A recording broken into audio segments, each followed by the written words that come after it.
So basically, they were drawing up plays for you. Of just course, so you know. of course, I'm sure they were.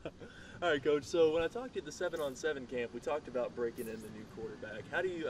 I know there hasn't been a lot of time, and you're just coming off dead week. But how do you feel about his progression and what you learned from that? I think he had a good summer, learning-wise. I mean, I think those are things 7-on-7 that you're not going to see in games. You know, you're not going to see two safeties at 15 yards bailing during the game. But I think it was good for him to kind of learn the progression of the routes, those kind of things. It was also good to get Miles some reps in there. Miles Mason got some reps of the last 7-on-7, you know, when he's getting back over his hamstring. I thought he did well, as you know, better than expected at that point. So I think we'll be okay. I mean, you know, that's one of those deals where until the live bullets start flying around, it's a little different animal playing quarterback. But, you know, I think it's, you know, you turn around and hand it to Brandon Simmons, I think you have a nice security blanket.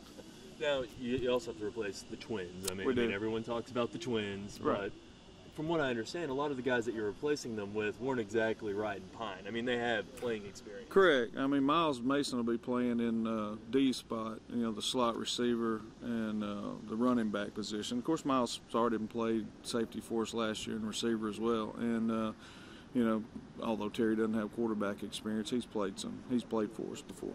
What about on the defense side of the ball?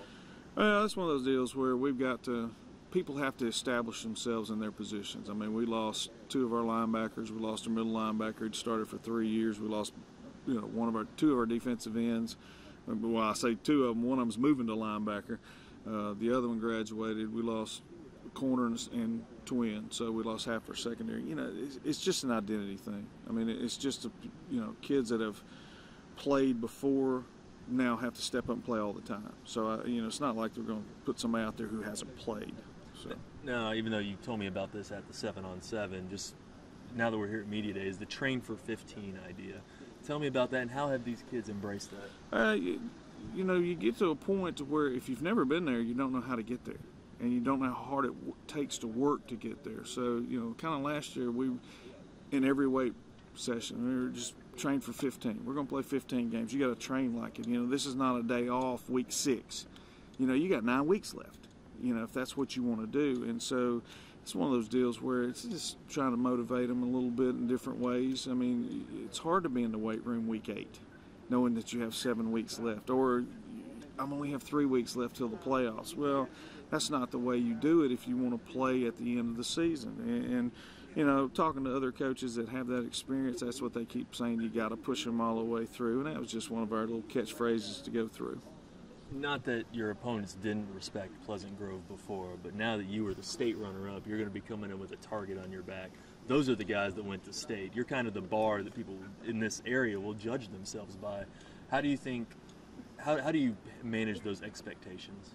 One game at a time. I know that's cliche, and it's been said since the 50s, but it's like I was saying in there. I think the kids' expectations and view is a little different than mine. I mean, I want to be prepared for game 1, and we go from there. I mean, last year we didn't win game 2 and 3.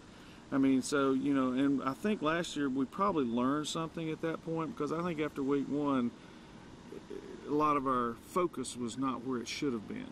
And so that's why we keep pushing. You know, we got to play every week, because like you said, every week we walk out there, somebody's going to want to beat you because of what you accomplished before.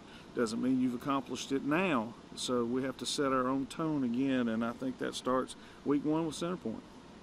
Thank you very much. All right. Good luck, man. Appreciate it, man. Holler if you need anything. Yes, sir.